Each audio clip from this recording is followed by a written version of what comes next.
Karena ayahnya tidak bisa menyediakan, anak itu pun menikam perut si ayah, kemudian menarik ususnya untuk diberikan kepada ibunya agar dimasak.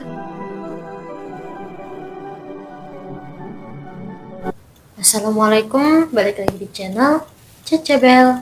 Di video kali ini aku akan membahas 7 legenda horor yang banyak dipercaya oleh orang di dunia. Legenda-legenda horor menjadi bagian dari semua masyarakat dunia. Nah, kisahnya pun diteruskan turun-temurun. Memang benar, selama penerusan cerita, legenda-legenda itu pun terpecah menjadi beberapa versi. Tapi, versi-versi itu pun tetap mengandung unsur kengerian. Namun demikian, seperti diringkas dari listverse.com, legenda-legenda horor tidak terikat ruang dan waktu karena budaya-budaya dunia juga mengenal kisah-kisah seram mereka sendiri. Legenda ini tersebar di Venezuela dan Kolombia. El Silbón adalah makhluk kejadian yang gentayangan di bumi sambil membawa sekantong tulang. Makhluk itu dulunya adalah seorang anak lelaki tunggal yang tinggal bersama kedua orang tuanya di Venezuela. Sebagai anak tunggal, ia habis-habisan dimanjakan oleh orang tuanya. Anak itu pun menjadi pembangkang dan besar kepala. Setelah permintaannya untuk makan malam dengan daging rusa tidak dipenuhi, ia pun mengamuk.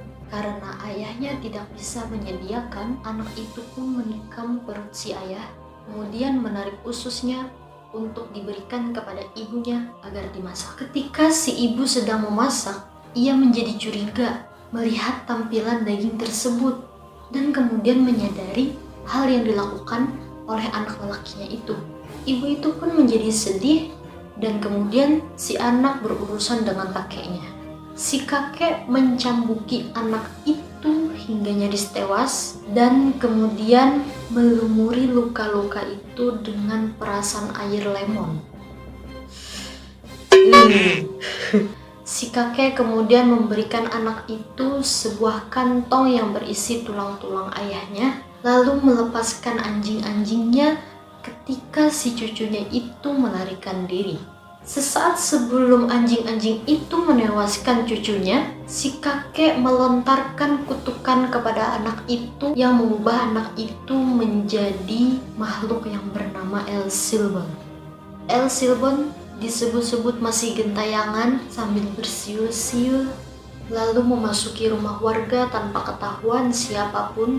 Ia menebar tulang-tulang itu di lantai dan menghitungnya di dalam rumah. Jika tidak ada yang memergoki, maka seseorang dalam rumah itu akan tewas. Sebaliknya, jika ada yang memergoki, konon anak itu bisa mengubah nasib sial menjadi keberuntungan.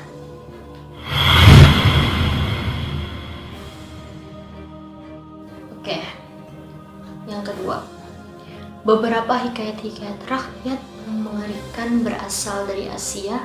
Beberapa di antaranya bahkan dijadikan film horor yang mengerikan.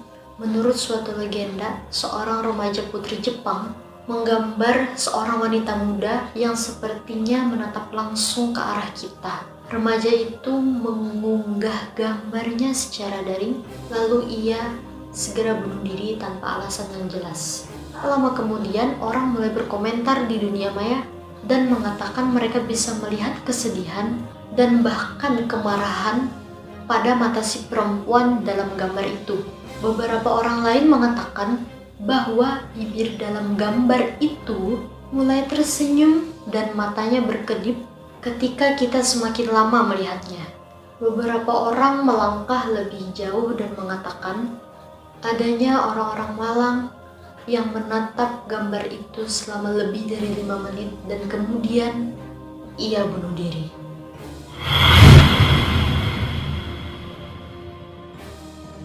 Oke, dalam foto dan film, kuda digambarkan sebagai makhluk yang anggun. Tapi jika kita berkunjung ke Islandia dan bertemu kuda berwarna abu-abu berdiri di dekat laut atau danau, maka waspadalah. Coba lihat kuku-kukunya. Jika kukunya itu menghadap ke belakang, maka itu adalah Nikur, makhluk penghuni air yang terkadang muncul ke permukaan untuk menjebak manusia agar tenggelam. Kulit makhluk itu disebut-sebut sangat lengket, sehingga jika ada orang yang tergoda dan menungganginya, orang itu tidak bisa lepas lagi karena saking lengketnya tuh. Nikur akan membawanya ke dalam dalam dunia lain dan menenggelamkan orang malang tersebut. Bukan orang malang itu, orang yang bernasib sial lah mungkin.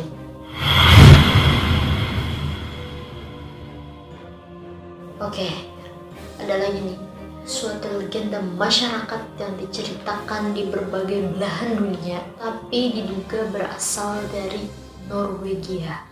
Selama beberapa tahun ada pasangan Norwegia yang tidak memiliki kesempatan untuk berlibur secara selayaknya. Hingga suatu hari mereka mendapatkan waktu yang tepat untuk berlibur.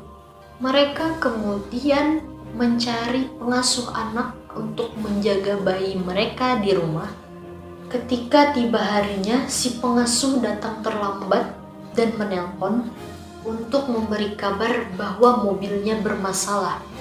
Wow, pembantu punya mobil mantul cuy. Namun demikian ia mengaku akan memanggil montir dan berjalan 15 menit ke rumah keluarga tersebut.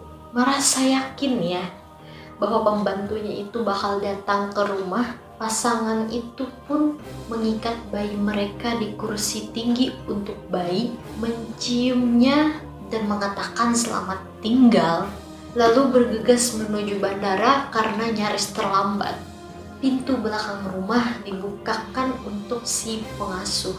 Satu versi cerita mengatakan bahwa pengasuh itu tiba, tapi pintunya tertutup dan terkunci karena tertiup angin. Ia menganggap bahwa pasangan itu pergi bersama bayi mereka dan pergi meninggalkan rumah.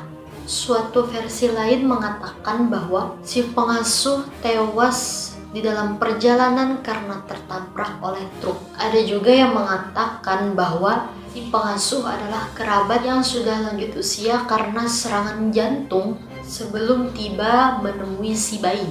Di dalam semua versi cerita, pasangan itu belakangan pulang ke rumah dan menemukan putra mereka meninggal dalam keadaan membengkak dan terikat pada kursi tingginya. Wah, jadi selama mereka berlibur si bayi juga ditinggalkan dan ya pastilah si bayi meninggal gitu kan, karena si pembantu juga nggak datang. Adalah Afrika Selatan memiliki beberapa legenda yang mendunia, misalnya kayak kapal hantu The Flying Dutchman. Ada satu lagi yang bermula pada tahun 1887, sebagaimana yang diceritakan oleh Mayor Alfred Ellis kepada South African Sketches. Ada 4 orang pria, yaitu Lutherot, Serurier, Anthony de Heer, dan seorang tamu yang tak disebut namanya. Mereka bepergian dengan kereta kuda dari Keres ke Beaufort West. Ya, itu mungkin. Nah, kawasan itu dikenal sebagai kawasan hantu. Bahkan tertulis demikian dalam peta-peta lama Afrika Selatan. Nah, dalam perjalanan satu roda keretanya lepas dan baru selesai diperbaiki hingga jam 3 subuh. Mereka akan melanjutkan perjalanan mereka lagi, akan tetapi kuda-kuda mereka terdiam kaku dan tak mau bergerak untuk maju. Entah dari mana mereka mendengar suara kereta kuda mendekat dengan cepat ke arah mereka.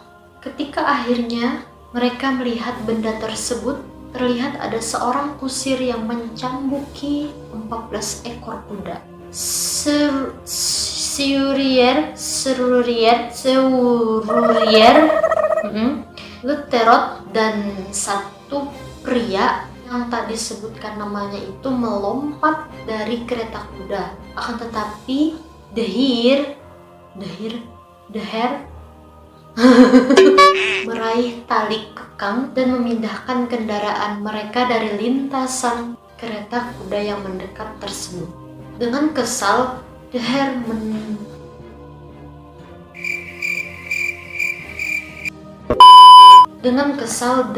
berteriak kepada kusir yang nyaris menabrak. "Memangnya kamu mau kemana?" kata Deher. Terus kata si kusirnya, "Aku mau ke neraka." Nah, pada saat itu juga kendaraannya hilang begitu saja. Belakangan, Lutherot mengetahui sesudah kejadian bahwa siapapun yang berani menantang kusir gaib itu akan bernasib sial. Seminggu setelah kejadian, mereka menemukan jasad Deher di dasar jurang dan dikelilingi oleh rongsokan kereta kuda dan bangkai-bangkai kuda.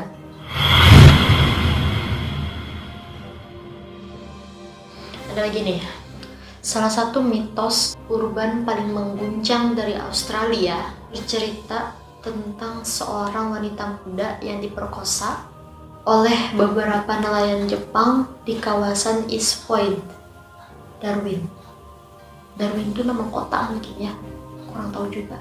Nah, ketika mengetahui dirinya hamil, wanita itu menjadi ketakutan dan menggantung diri di pohon poinciana. Rohnya yang penasaran mulai mengunti kaum pria di East Point dan hadir dalam sosok putih yang begitu indah.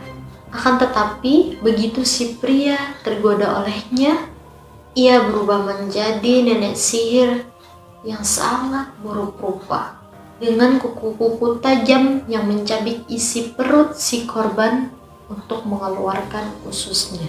Bagi mereka yang berani, wanita poinciana bisa dipanggil dengan cara memutar diri sebanyak 3 kali di dalam malam gelap tanpa bulan sambil menyebut namanya. Jeritan khasnya menjadi tanda bahwa ia berhasil dipanggil olehnya. Wah.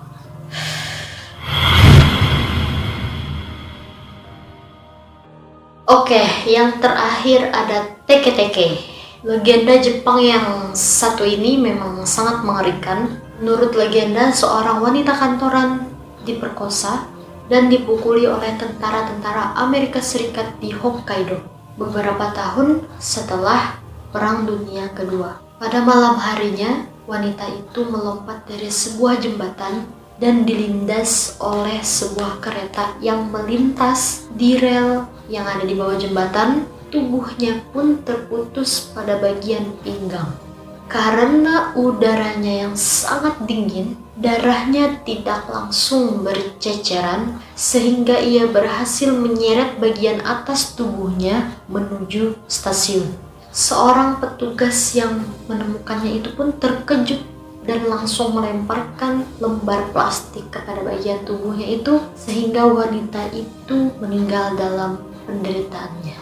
Menurut legenda yang ada hingga sekarang, 3 hari setelah kita mendengar atau membaca kisah itu, hantu seorang wanita akan mendatangi kita diiringi dengan bunyi teke-teke ketika ia merangkak menggunakan lengannya menuju ke arah kita. Merinding cuy. Kita tidak bisa melarikan diri karena ia bisa melejit hingga kecepatan 150 km per jam. Wah, kayak Rossi nih cuy. Nah, tugasnya itu adalah untuk menangkap orang sebanyak mungkin, lalu memotong dan mencuri bagian bawah tubuh korban. Satu-satunya cara untuk melepaskan diri darinya adalah dengan menjawab beberapa pertanyaan darinya. Jika ia bertanya apakah kita memerlukan kaki, kita harus menjawab memerlukannya saat ini juga. Dan jika ia bertanya tentang siapa yang menceritakan kisahnya kepada kita, maka kita harus menjawab dengan Kashima Reiko. Bagaimana menurut kalian? Kalian bisa komen di bawah.